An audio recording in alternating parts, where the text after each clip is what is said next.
how to cope with schizophrenia. You know,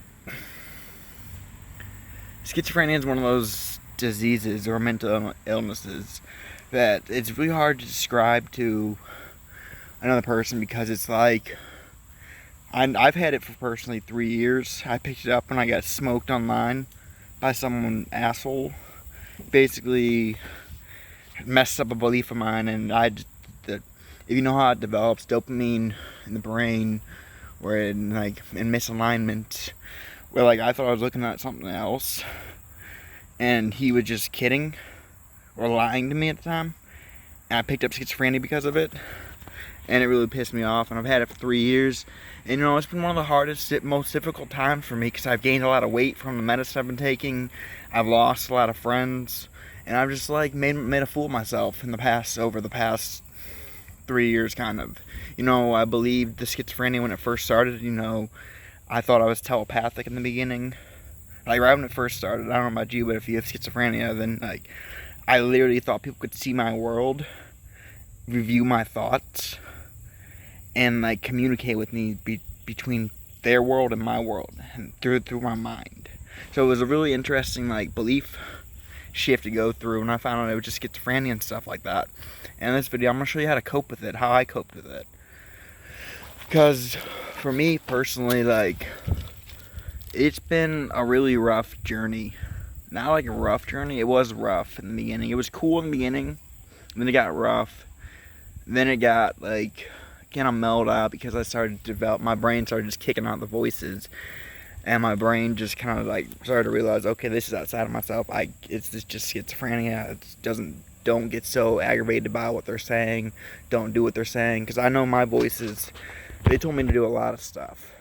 I may upload a video on what happened in the first 7 months of my schizophrenia, because that's when it was all the telepathic rage. I believed I was telepathic for 7 months. And it's one of those things where it might sound crazy to someone watching who doesn't have schizophrenia, but if you picked it up the way I picked it up, you'd be like, how do I not believe this? It was just I'd think of someone, let's say Donald Trump, for example. I'd think of him, and his face would pop up. I could hear his voice too. So I had this double whammy of his, literally I'd think of him, because I was so obliterated by what the guy said to me, that I could literally see his spiritual face talking to me. And it really was a big learning process to go through. And how I coped with it was, at first I listened to the voices. At first I listened to them. I kind of cooperated with them pretty freely.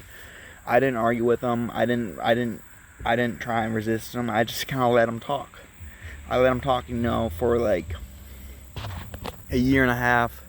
They would always they'd always have this old man would always pop up in my head, where he'd be thank you for letting me talk. Thank you for letting us talk. Thank you for letting us talk to each other. Because I feel like a community, a society was I did something so big in my mind that it was is this really going on? Is this really going on right now? And how I coped with it was, I first at least listened to him.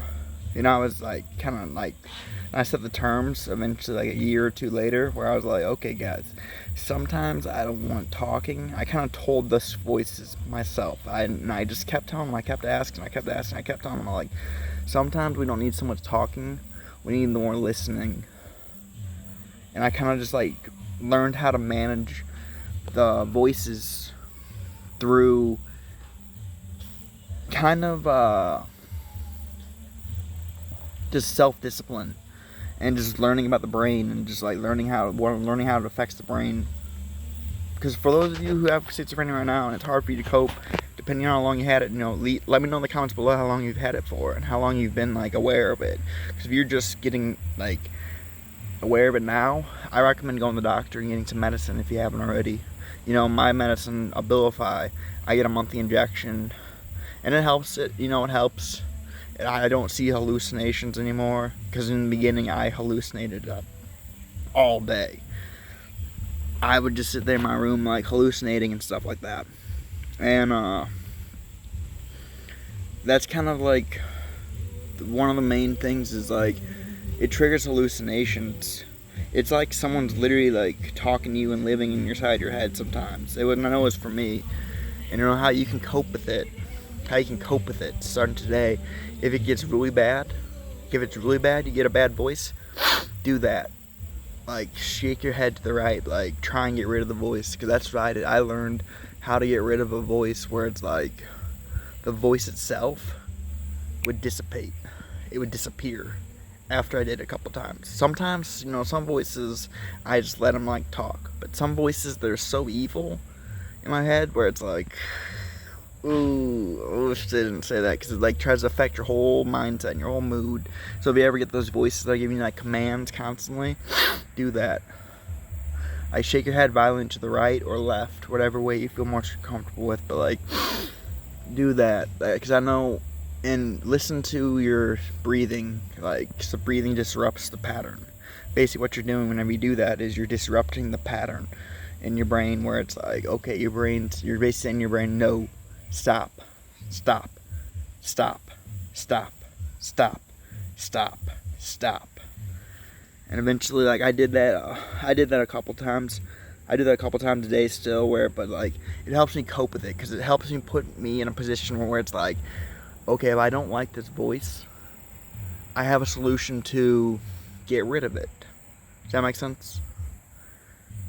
And then I can get rid of it, because I've already tested it, and it works. So if you're stuck with a single voice in your head constantly nagging you, this video might blow your mind, because it might get rid of it. You might have different voices pop up, but anyways, that's kind of another thing.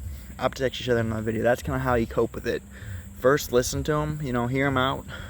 Be respectful to them, because it's your mind. Don't get so angry. Don't get upset. Just let it flow. Do your best to cope with your friends and family. And then if you need to, clip them.